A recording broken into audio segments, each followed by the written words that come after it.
Daar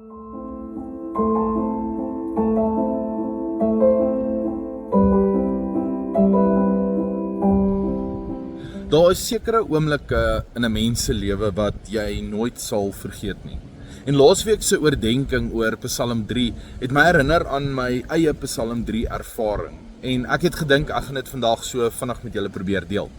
Nou, ek onthou nog goed, toe ek 'n student was, het ek en een van my vriende een keer besluit dat ons gaan vir 3 dae lank ergens op 'n berg gaan bly. Ons gaan vas, so ons gaan net water saam ons vat en ons gaan oor Pretoria bid. So, ons het toe begin vas en vroegoggend die eerste dag is ons daar op by die berg, daar net aan die kant die moot en daar het ons vir 3 dae gebly. Ons het heeltyd ons Bybel gelees en ons het die heeltyd gebid en dit was ongelooflik. Dit was seker een van die beste ervarings ooit gewees, maar dit was ook baie uitputtend omdat 'n mens vas, so dan voel jy elke stukkie moegheid in jou liggaam. Maar die eerste aand of so, soos wat dit skemer begin word het, toe breek daar 'n groot storm oor Pretoria uit. En ons daar bo op die berg, ons het die wind gesien en die donderweer en die weerlig, ons het die reën gesien oral om ons neersak, maar by ons was daar niks gewees nie. Dit was nie eers koud daar waar ons was nie. Ons het die hele tyd droog gebly, asof God soos 'n onsigbare skild oor ons gespan het. Die tweede dag toe staan ons op en ons gaan voort en ons begin bid en ons lees Bybel en ons doen ons ding op die berg. En ons gaan so aan vir die hele dag lank en daardie aand toe bid ons, Here, as die werk hier klaar is, gee ons asseblief 'n duidelike teken, want anders gaan ons nog 'n nag bly. Volgende oggend word ons wakker en ons gaan weer aan en toe net voor middagete raai ek, toe gaan lê ons en ons slaap weer of ons elke dag so paar keer genap. Maar toe word ons ewe skielik wakker gemaak deur die polisie. Natuurlik toe skrik ons dood en hulle begin ons vra wat maak ons daar en ons mag tegnies nie daar wees nie. Toe verduidelik ons hulle dat ons is daar om te bid vir Pretoria en hulle deursoek ons en uiteindelik toe begin hulle ons glo en toe nooi hulle ons af saam met hulle van die berg af. My Paul sê toe vir my, Paul, jy kry nie 'n duideliker teken as dit nie. So ons gaan toe saam met hulle na die polisiestasie toe waar ons vriende ons sou kom optel en ons verduidelik toe vir die kaptein wat ons gedoen het en hoekom ons daar was en toe antwoord sy ons uiteindelik met 'n glimlag wel, volgende keer nooi ons net en dan sal ons saamgaan.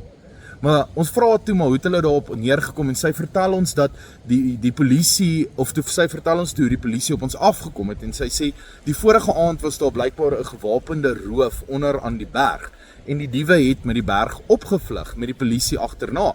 Die volgende dag toe hulle die diewe se spore probeer volg, toe kom hulle uiteindelik op ons af.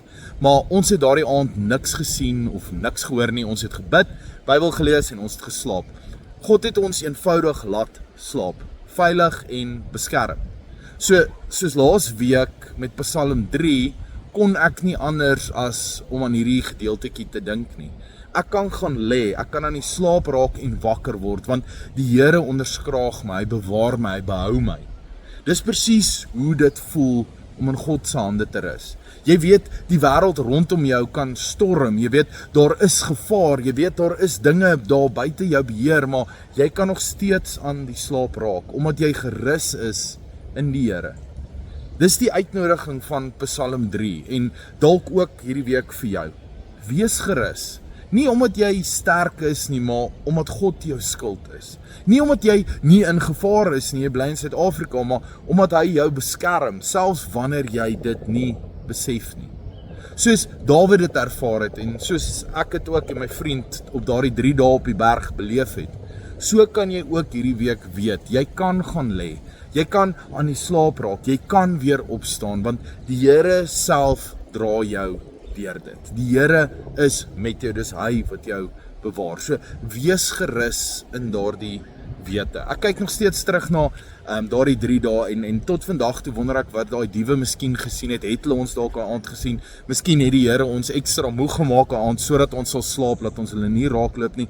Ek dink baie terug aan daardie tyd, maar een ding wat altyd vir my bly uitstaan is, dat die Here is met ons, die Here was met ons, soos wat ons nie nat gereën het die eerste aand nie, want ons sou siek geword het, ons het nie aan komberse en daai goed gedink nie, so het hy ons bewaar daardie tweede aand, dat ons veilig kon lê, dat ons rustig kon lê, en dat ons kon voortgaan met die werk, om oor Pretoria te bid, en jare later, soos julle sal sien, die prentjie op hierdie oordenking, jare later toe gaan ek en my vriend weer terug daartoe, Toe kry ons die plek waar ons gesit en bid het, en ek onthou dit was onder so 'n klein boompie gewees, en toe neem ek die volgende foto, en dan kan jy net sien, die uitwerking van daardie 3 dae, onder daai boom sit en bid.